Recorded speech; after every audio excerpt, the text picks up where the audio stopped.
I've been going back and forth on how to start this analysis slash review.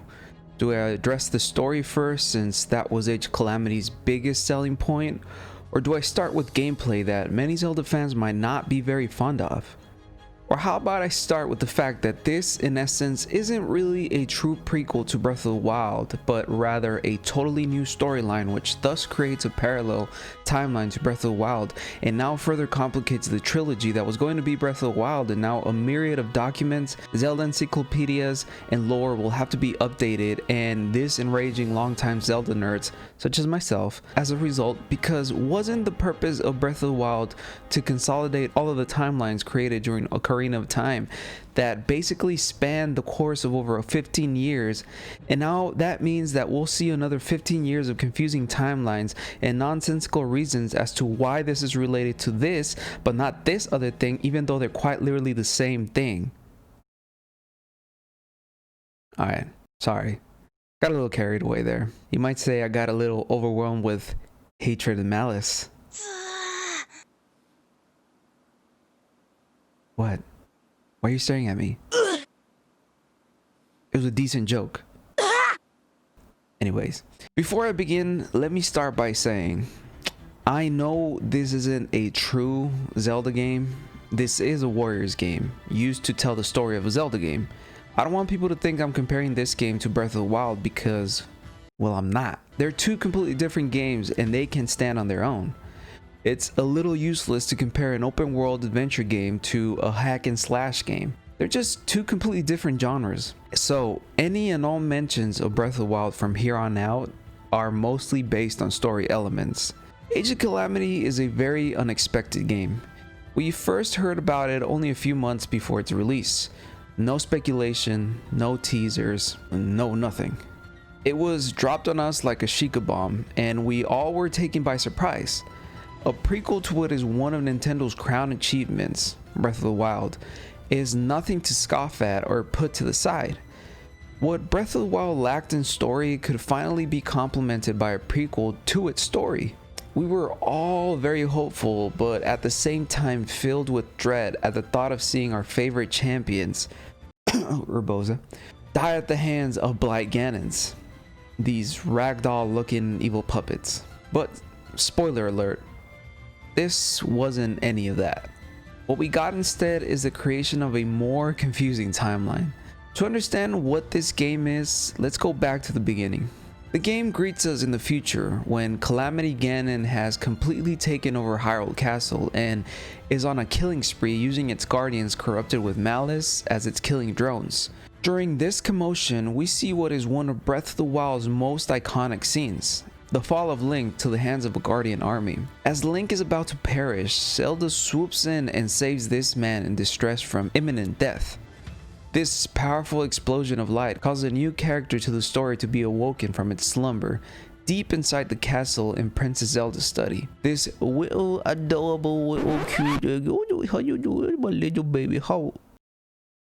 Oh, I'm sorry. He does look like a cute egg though. This egg guardian is what essentially makes this supposedly prequel into its own story aside from Breath of the Wild. The egg guardian, seeing its impending doom, creates a time portal which opens a gate to the past. I know, as if time travel wasn't overly complicated already in fiction. This is when the timeline split, as the egg guardian jumps into the portal to evade a laser blast from a corrupted guardian. However, a thing to note here is that the egg isn't the only thing being transported to the past, but malice from this timeline seeps into the portal. This future malice is the catalyst for Age of Calamity storyline. But before we get there, I want to address the first point of contention, the gameplay.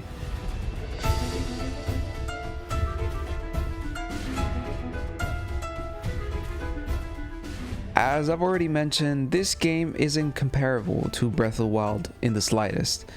Maybe in the story department, but not in the gameplay. This is a Warriors game, or a Muzu game, through and through. A gameplay style that became popular with Koei Tecmo's flagship game, Dynasty Warriors, since way back in the 90s. The gameplay was rather unique, as it was one of the best genres to depict 1 versus 1,000 battles. Perfect gameplay style for a story of war, wouldn't you say? In Age of Calamity, you have access to multiple Zelda characters, all the way from the classic elf boy Link to Hestu, the lovable maraca wielding tree. And even though each character has their own unique abilities, what keeps this game from being overwhelming is that all the main combos are pretty much the same for every character. With a few varieties here and there, each character has light and heavy attacks combined with a unique special ability. All characters also have access to Sheikah rune abilities and magic rods. The combat feels very good. The combos are easy to perform, and the addition of the Sheikah slate and magic rods really add to the dynamism of the combat. It breaks it up and it aids it in not becoming too stale. Now, I want to emphasize on the word stale here, because even though the gameplay is varied, it still falls short. I understand that the nature of hack and slash games is to quite literally hack and slash and button mash, but this makes the combat feel a little too repetitive and at times too random to even try and strategize your approach. I know this is just an opinion. There are people who are huge fans of this type of gameplay style.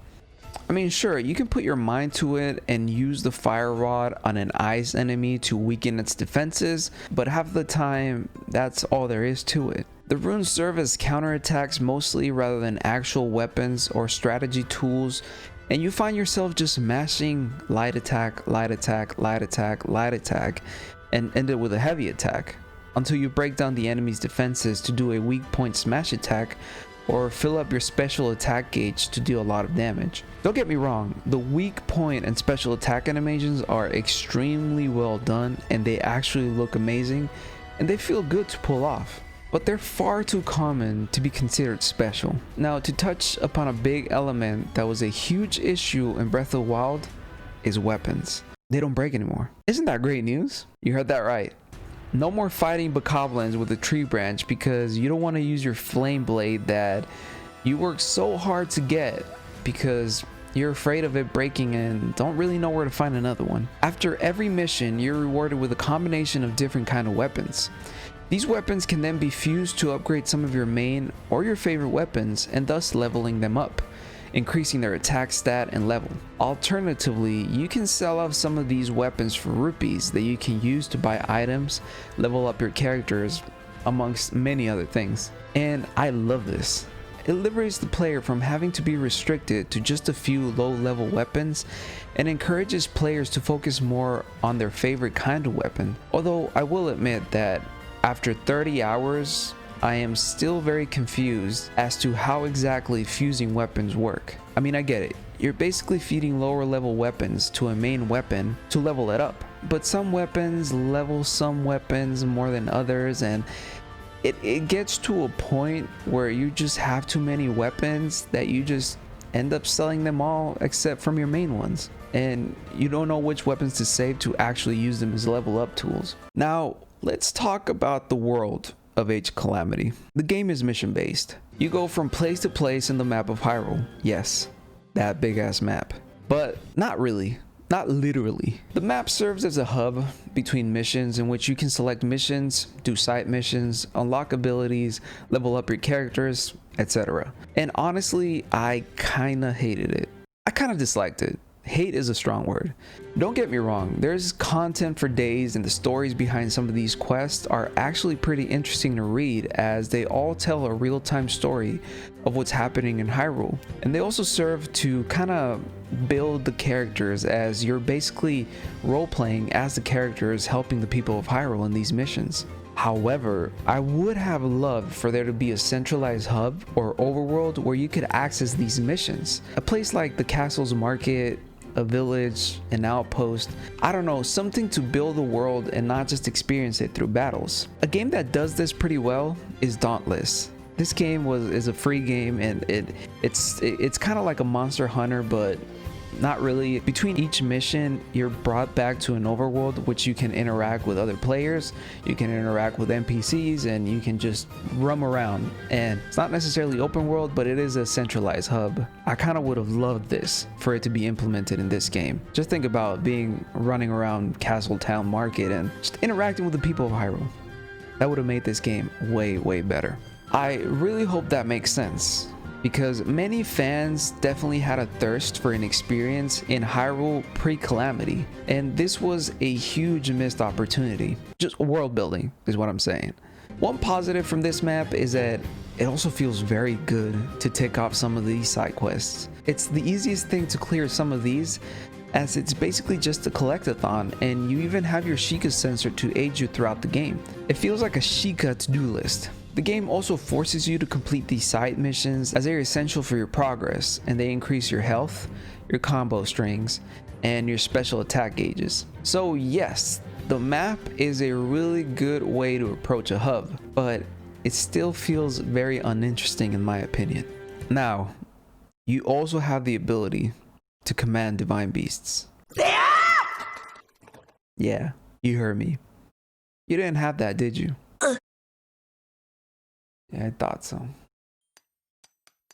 The divine beast missions control much like you expect them to. You control these huge ancient robots and basically try and clear a level of enemies, get through the map before the time runs out, or defend an ally keep. Honestly, I didn't enjoy these missions at all. You would expect that something so monumental as a divine beast would be extremely fun to play as, but the divine beast felt very clunky and everything kind of just felt very random at times. I'd be shooting at an enemy about to throw an explosive at me, and even after shooting it, I would still lose health. At times it seemed that the best strategy would be to just hold down your shield and spam the shoot button. Nothing about this seemed too well thought out, or at least not well implemented. But I don't think the developers are at fault here. It's the level design and the story that limits this mechanic. The levels are too narrow and small to really freely roam as a gargantuan robot, and also there's no equivalent enemy to the divine beasts. Almost all enemies are at a sizing disadvantage to the divine beasts, so it's hard to really immerse yourself in this mode of gameplay. Now, we must remember that the gameplay in essence is just an intermission between the real thing we're actually here for. This game is carried by its story and music, but we'll talk about that later on. First, let's talk about the best Zelda story so far. What, bro? What'd I say? Okay, fine, you had the best story. No, you had the best story across all Zelda games. No, nobody predicted Tetra being Zelda. Believe me, no one saw that coming, bro. Anyway, story.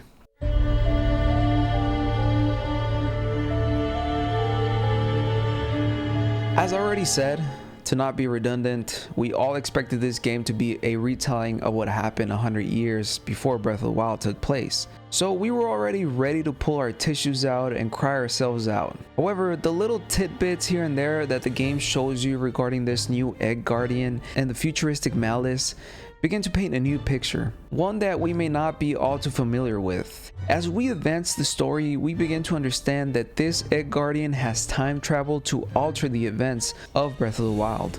Zelda, Link, and Impa embark on a mission to gather support from the different races across Hyrule and to find the pilots who will be in charge of the divine beasts. Meanwhile, right in front of our faces, a whole other plot is unfolding. We're introduced to a very new, hot, and steamy villain. Yes, I said steamy. Just look at these jawlines. Come on.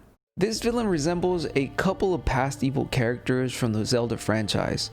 One can see the resemblance between Aster, that's his name, and characters such as Vati and Yuga. Not much is known about this character, except that he's a prophet of doom and that he draws similarities to the fortune teller mentioned throughout the story of Breath of the Wild.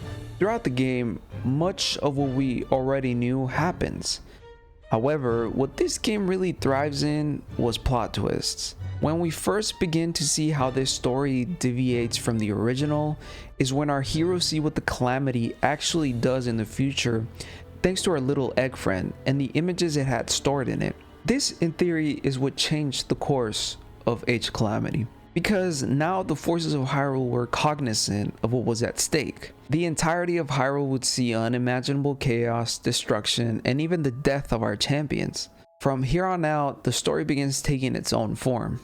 And if it's not evident by now, some huge spoilers are about to be dropped. So if you're wary of that, I suggest you time travel to the timestamp right here. Get it? Time travel. All right. Sorry. Okay. We are introduced to Harbinger Ganon, who is basically the Egg Guardian from this timeline, corrupted with malice from the future that seeped through the time portal. This evil Egg Guardian serves as a tool for a villain to begin preparing for the arrival of Calamity Ganon. A lot of theories are brewing in my mind right now about this new timeline and what it will do to the future of Zelda.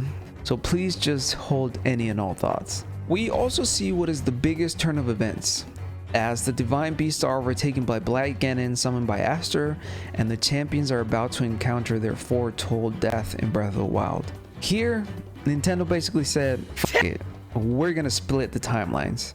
After seeing what the Calamity does to Hyrule Castle, Zelda begins to cry, and as one of her tears rolls down her face, it falls on our egg friend, which prompts a movie cliche the likes of which we've seen in Avengers Endgame. Look, I'm sorry, but I'm not gonna act like this wasn't inspired by that movie.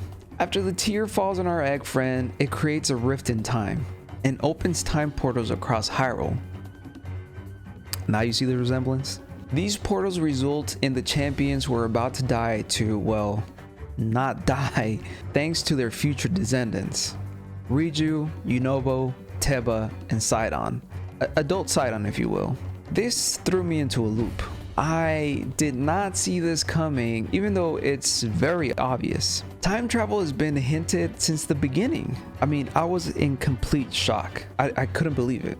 I was shooketh, as they say. And to save a lot of the meat from the story, I'll just try and summarize the ending without taking too much time. At the end, all is well. Calamity Ganon has been defeated, Hyrule is saved, Yunobo, Riju, Teba, and Zidon, Fish Zaddy, are sent back to the future and they live happily ever after. What? It's what happened. I summarized the story. I mean, there's nothing else to address. Oh, okay, fine. I will say a few negatives with this story. My biggest issue with this game story is that I think Aster's character was woefully underutilized, and he could have actually been fleshed out into 100 times more interesting character. But the story still had so many twists and turns that honestly, the misuse of this villain was kind of balanced, or at least it was kind of justifiable. Another huge issue was that, well, this story was filled with fan service. A lot of people online were not happy with this story. I mean, are Nintendo fans ever happy with anything? I know I'm not. I'm never happy with Nintendo. Why? Well, because Nintendo basically lied. I mean, probably just a little bit, but they still lied. Regarding this game's story, they advertised the game as a prequel to Breath of the Wild, but we ended up with a whole new timeline that probably about 1,000 Zelda fans are writing their videos on right about now. This rift in time now begs the question, is this story canon? Are the descendants of the champions sent back to the past by Zelda and Link after the events that took place in Breath of the Wild? Was that Zelda's mission at the end of that story? Will Breath of the Wild 2 just be the story of how Zelda and Link were able to send Riju, Yunobo, Teva, and Zidon, Shark Puppy, back to the past? Wouldn't that make Breath of the Wild 2 a prequel to Age of Calamity, which is a prequel to Breath of the Wild, and now we're caught in an endless loop? Alright, let me relax with the theories. But you can see why people have mixed feelings in regard to the story. However, I kinda like it. I like this story. It tells a completely new story, a story shaped by time travel that alters the course of history and helps to further expand the possibilities for the future.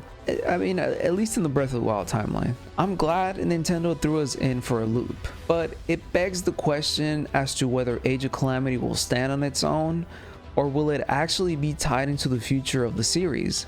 I mean, only time will tell. You get it? Time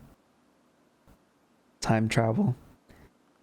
Kind of a comedian myself, you know what I'm saying? God, you're so boring, man. You're so boring. But one thing we can all relate to is music.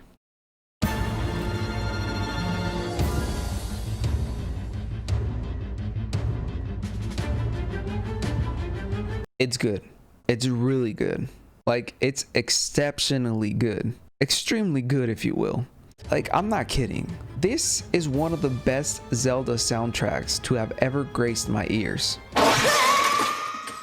Here we go again, man. Okay, your music is very good too, but like, you can't compare your soundtrack with that has, you know, Spanish guitars and shit, to like a tiny egg guardian doing this whistling shit. Like, apples to oranges, bro. They're completely different. God, man, just cut me some slack here. Jesus, bro. Age of Calamity took Breath of the Wild soundtrack and fucking annihilated it. It added a full, more complete composition and thunderous rhythm. My God, my favorite levels are the Zora levels because of the thrill the soundtrack makes me feel. The soundtrack just feels more vibrant, full of life, and complete. And I think that's very intentional. Look, I'm not gonna bore you with what everyone already said about the bearing music from Breath of the Wild, but Breath of the Wild soundtrack was bearing for a reason. We're playing as a kid who's just woken up from a 100-year slumber with no recollection of anything, and the world around him is basically desolate. In Age of Calamity, everyone is here. Everything and everyone we learned about in past games are here. So it's only right that the soundtrack shows that, and it does. The composers went ahead and borrowed some fundamental sounds and music from Breath of the Wild and built from that. You have music such as the Guardian theme sounds so much more frightening.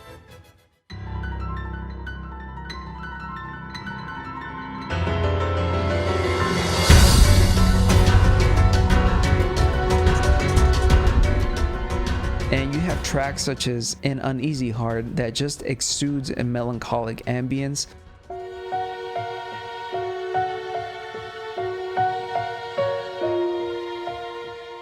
And then you have this quirky ass track that turns Ravi into Michael Jackson for some reason.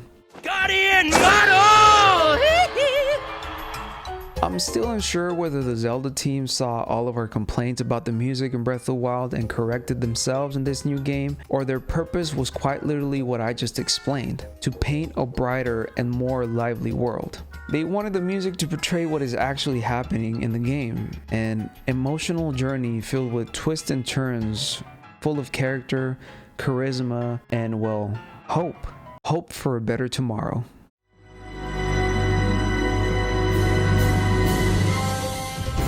Regardless of the headache of a story, one thing is for certain. This game is film worthy.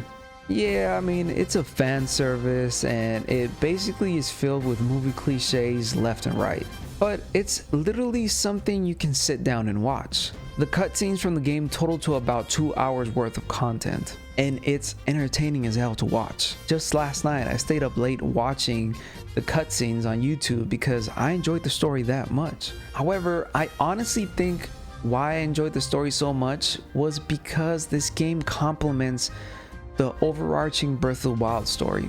I remember when I first played Breath of the Wild, it always felt incomplete, barren, and like something was missing from it. I mean, it had all the aspects of a great game. Good mechanics, an interesting physics engine, true open world exploration, and a myriad of other hidden things that to this day I'm still discovering. But it lacks story, and I love story. It's probably the only reason why I play video games. And I know, that's the purpose behind it. It's a Hyrule stricken by Calamity. It's supposed to be empty and dead, but Age of Calamity solved all my story woes. You got interesting characters, an engaging story, exceptionally better voice acting, and a plethora of action.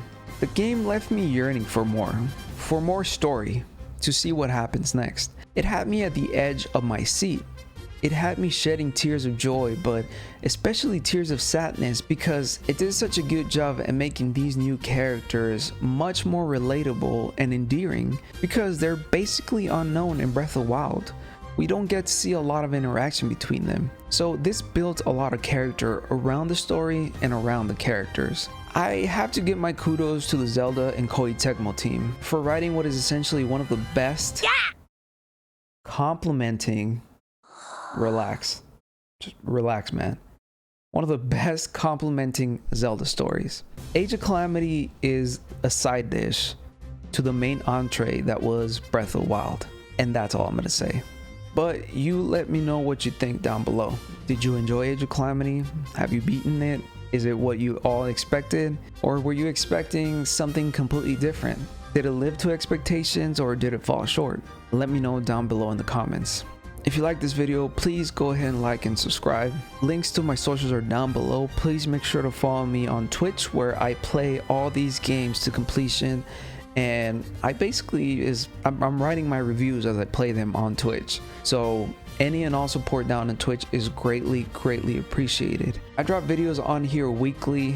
There's a podcast that I do called Search and Report, where we talk everything and anything gaming news related. So please make sure to listen and subscribe to that, and just know that any and all of your support is greatly appreciated. I am very excited to see how Breath of the Wild 2 plays, because now it's raised a whole myriad of questions as to how the trilogy is going to play out. So I'm thoroughly excited. I've been True Frenny. Please take care of each other, but most importantly, take care of yourself. That goes for you too, man. Yeah, we're still waiting for you on Twitch. Peace.